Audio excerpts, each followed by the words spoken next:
El Evangelio guarda silencio. Tras el episodio en el que Jesús, a los 12 años, confunde a los doctores en el templo de Jerusalén, todo se apaga. 18 años de sombra cubren su vida como un velo impenetrable. 18 años en los que el Hijo del Hombre desaparece del registro sagrado como si se hubiera tragado el mundo. La tradición cristiana calla. El Nuevo Testamento no dice nada. Solo un abismo. ¿Dónde estuvo Jesús entre los 12 y los 30? La historia oficial responde con un mutismo que hiela la sangre. Pero fuera de ese silencio hay rumores. Rumores oscuros, casi prohibidos, que señalan a Egipto y la India como los escenarios donde el Nazareno habría caminado entre sabios, magos y demonios.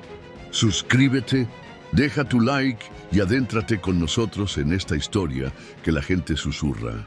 Jesús, el viajero.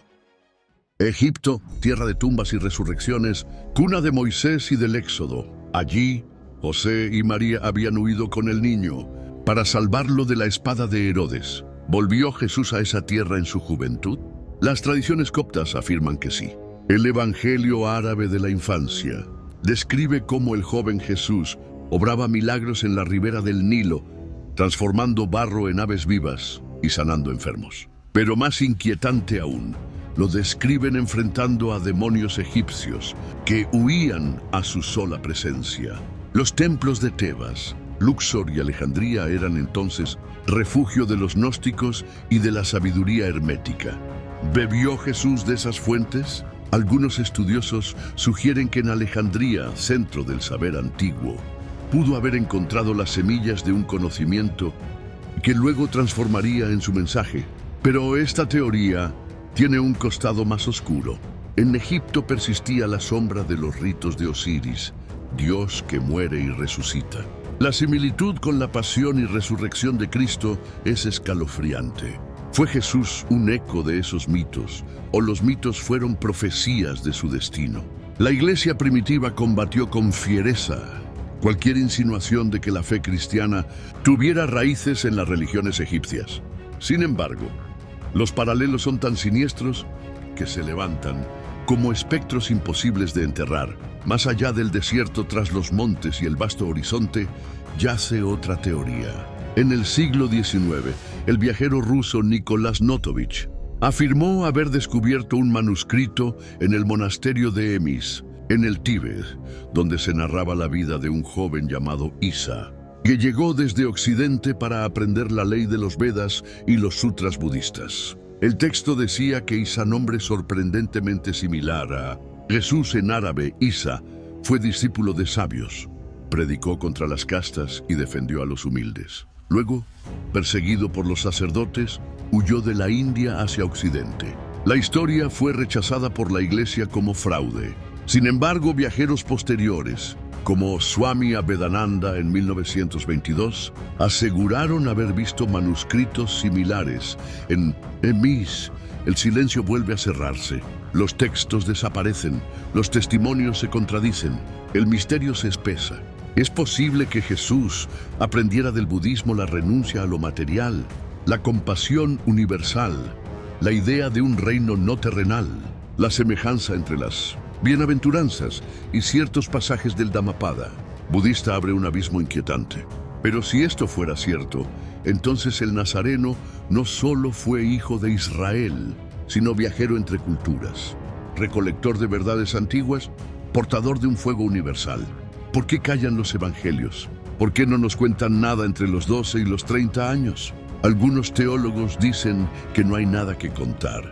Jesús habría vivido en Nazaret como carpintero, en el anonimato. Pero esa explicación suena a evasiva, a relato mutilado. El silencio parece intencional, como si hubiese algo demasiado peligroso para ser contado. Los evangelios apócrifos dejan rastros. El Evangelio de Tomás muestra a un Jesús niño con un poder devastador, capaz de dar vida y de quitarla con solo pronunciar una palabra. Esa imagen es temible, casi blasfema. Un Mesías con poderes de Dios, pero sin la templanza de un hombre. ¿Fue ese poder el que lo llevó a buscar refugio en Egipto o la India, donde los sabios podrían enseñarle a dominar la fuerza que ardía en él? Si esto fue así, los años perdidos serían en realidad un exilio iniciático, un viaje para refinar el fuego divino antes de regresar a Israel a encender el mundo con su palabra. Ecos de fatalidad. Lo más perturbador no es donde estuvo, sino lo que este silencio implica. Si Jesús bebió de fuentes extranjeras, entonces su mensaje no pertenece solo a Israel, sino que es un tejido fatal de culturas, religiones y misterios antiguos. Un Cristo viajero es un Cristo universal, pero también peligroso, porque rompe los límites, destruye fronteras, amenaza a los guardianes del dogma. Por eso dicen algunos, la Iglesia borró toda huella, ocultó todo vestigio, quemó todo documento. Porque el Jesús viajero sería imposible de domesticar, un Cristo que aprendió de brahmanes y budas, de magos egipcios y sabios gnósticos. Sería un Cristo que no pertenece a Roma ni a Jerusalén. Sería un Mesías del mundo entero, y eso aterroriza. Cuando Jesús aparece de nuevo en los evangelios, ya tiene 30 años. Su palabra es fuego, su autoridad desconcierta a los escribas. Su poder parece más que humano.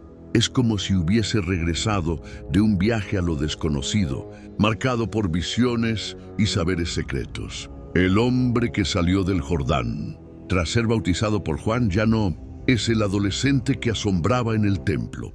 Es un profeta terrible, un Mesías que habla como si hubiera visto más allá del velo de la muerte. La multitud lo seguía con miedo y con esperanza, pero detrás de su voz se percibe un eco extraño, casi extranjero, como si trajera en su garganta no solo la palabra de Israel, sino el murmullo de otros mundos. La teoría del Jesús viajero no puede probarse con certeza. Los textos son fragmentarios, los testimonios contradictorios, las pruebas escasas. Pero el silencio de los evangelios es demasiado profundo, demasiado calculado. Algo ocurrió en esos 18 años, algo que no debía saberse. Quizás Jesús estuvo en Egipto, luchando con demonios y aprendiendo secretos herméticos. Quizás estuvo en India, bebiendo de la compasión budista y la sabiduría védica. Quizás ambos caminos fueron reales y lo llevaron a ser el Mesías que el mundo esperaba. Lo cierto es que regresó con un mensaje fatal. El que quiera salvar su vida, la perderá. Pero el que pierda su vida por mí, la encontrará. Palabras de muerte y de eternidad. Palabras de un hombre que había viajado más allá de lo humano. Palabras de un Cristo viajero cuya senda aún arde en el misterio.